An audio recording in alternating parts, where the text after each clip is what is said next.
So, Faith, this is the story of the immediate months after I left the Air Force. It was an exciting time for me. So, when I moved when I moved from Tucson to Northern California, I was going to go back to school. I was going to use the GI Bill, but the GI Bill doesn't pay you until you start school, and even then, it pays you like a month later. Mm-hmm. So, when I was trying to get apartments, basically they told me that I'm sorry, you have no income, so we will not be renting to you. And so what I ended up doing was I went on this website called Woof. Are you familiar with this? No. Okay.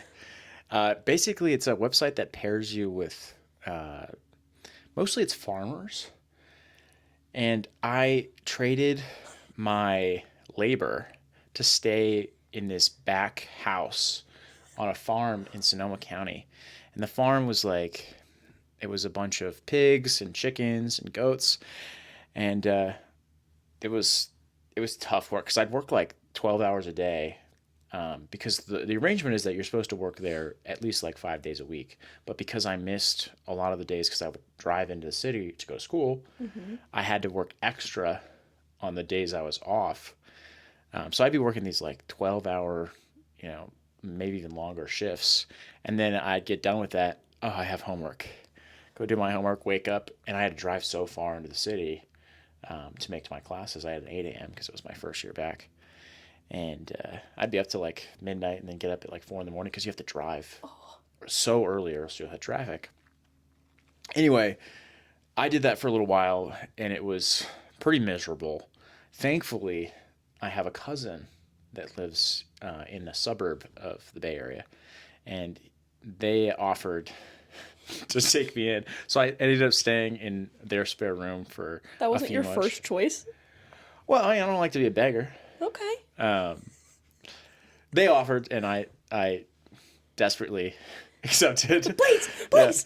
Oh my! It was such a amazing moment for me because I realized that I was saved at that moment. But that's not the end of the saga, unfortunately. So I stayed with them until I started getting paid the GI Bill, and then I Mm-hmm. had a stipend that I could go in and find an apartment with. But I knew that coming up pretty soon, Isabel was going to be moving out to me. Mm-hmm. She was getting out of the Air Force, and so I didn't want to find a place that was good for that time period.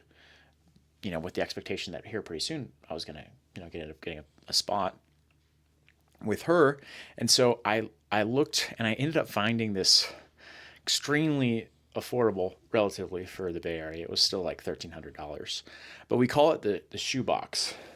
Oh. And basically it was I think it was like 35 square feet, which is it was very small.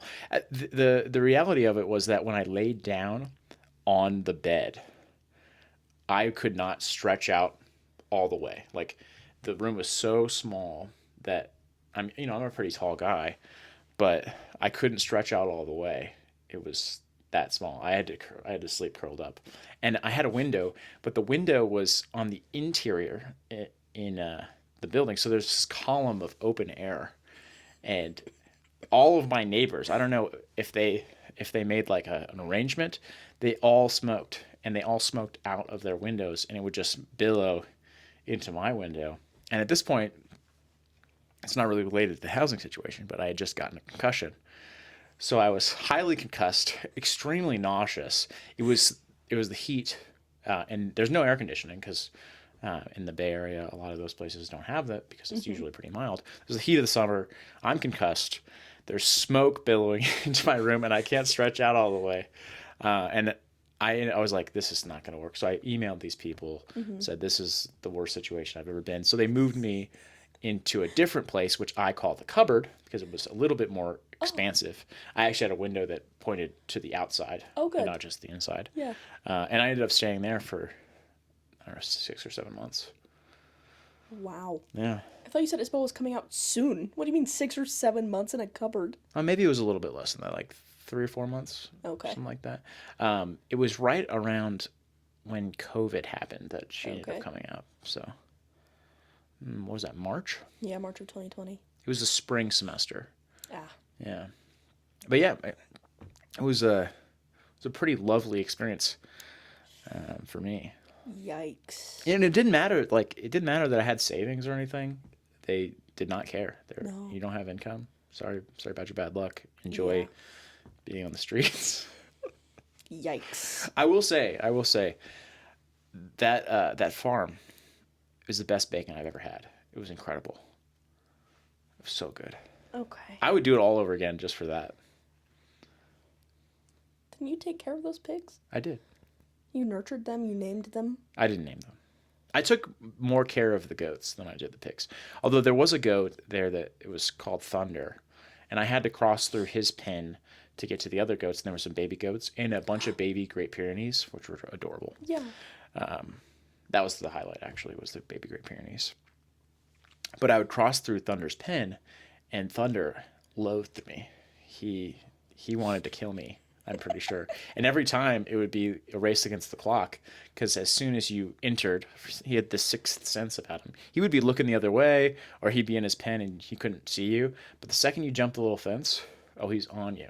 So I'd be busting chops, try to jump the other side of the fence before Thunder got me. And a couple times he got my hip pretty good, knocked me over. Wow. And then I think he just took pity on me. Just let me alone. Wow. Yeah. All right. No. So that was it. Crazy.